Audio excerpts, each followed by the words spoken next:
Over the last 10 years, natural disasters have affected more than 2.4 billion people, the equivalent of 1/3 of the Earth's population, and they've cost over $910 billion in damages. Legislation is an important tool to address the threats posed by natural disasters. Laws can help ensure that the international response to a disaster is efficient and well coordinated, and laws can empower communities and civil society organizations to contribute effectively to these aims. You cannot improvise in the middle of an emergency like IT. You cannot say, oh, I am in the middle of an earthquake, and at the same time, we will establish filter on rules and regulation. I mean, the situation was so complicated. You had people dying around you. I mean, it was complicated. So, yeah, definitively you need to be prepared.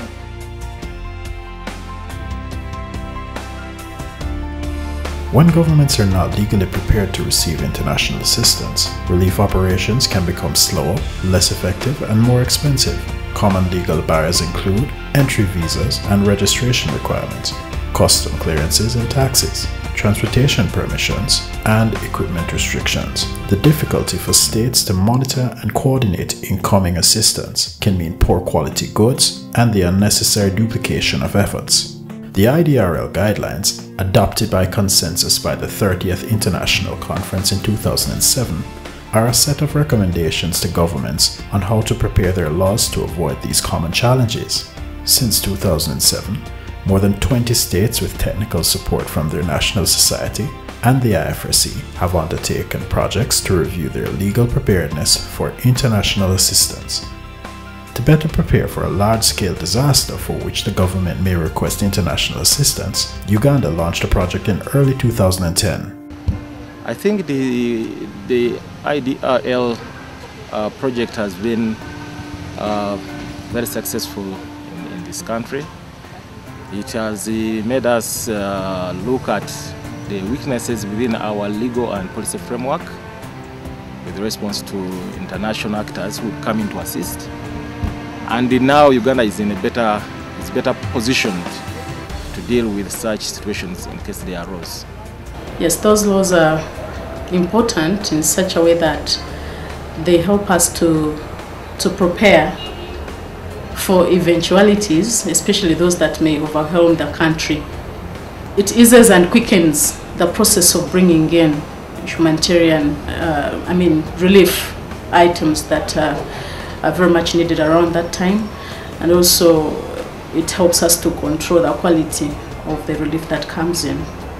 This is a very good framework that can guide international assistance in case of disasters, whether in terms of relief items, movement of personnel, or logistics, to ensure that there is a quick and faster response to populations that have been affected by a disaster.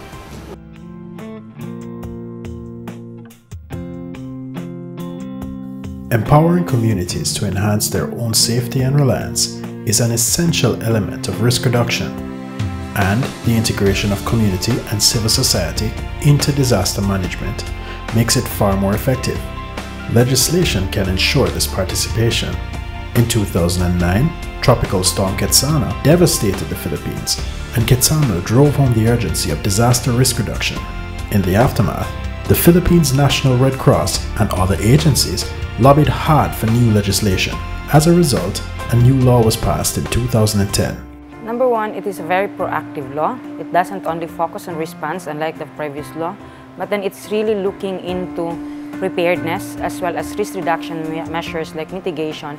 Unlike before, the previous law focuses on the 5% calamity fund can only be utilized during disasters. So for example, if you wanted to do preparedness measures or mitigation measures, it will only be done if the area was already declared as a state of calamity. Whereas this new law provides that the fund can be touched even without the disaster. Actually, because the focus of the new law really is that the preparedness or even mitigation measures should start in the community.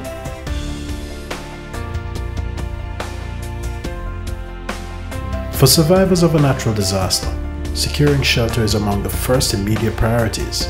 Adequate shelter is critical to safeguarding health and security, and it provides a foundation from which individuals and families can begin to restore their lives and livelihoods. But repairing or building shelters damaged by a disaster takes time. Interim solutions for the emergency and transitional phase are essential.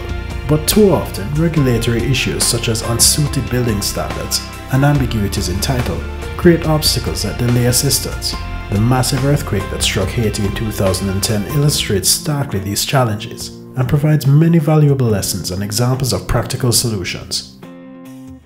As you know, that was the first time our country was hit by such a terrible disaster. And to answer quickly, properly, and we had to, first of all, to put ourselves together, make sure the necessary procedures in place at that time were, fit, but it wasn't the case.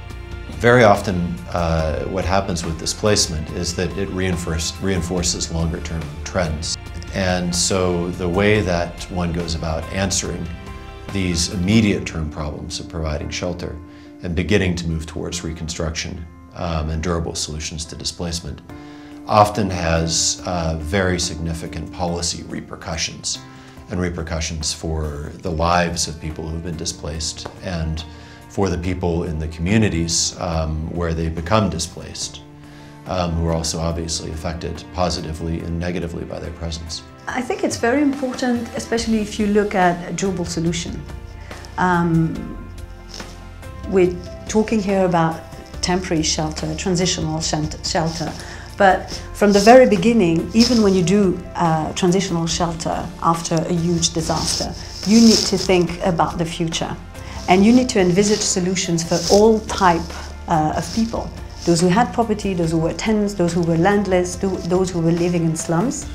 So it's by defining already at the stage of the emergency the conditions and the security of tenure that will be associated to shelter reconstruction that you build the basis for durable solutions.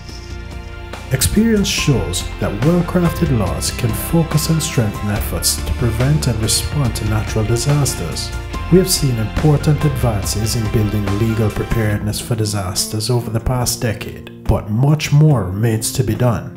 The IFRC and National Red Cross and Red Crescent societies around the globe are key partners in this work,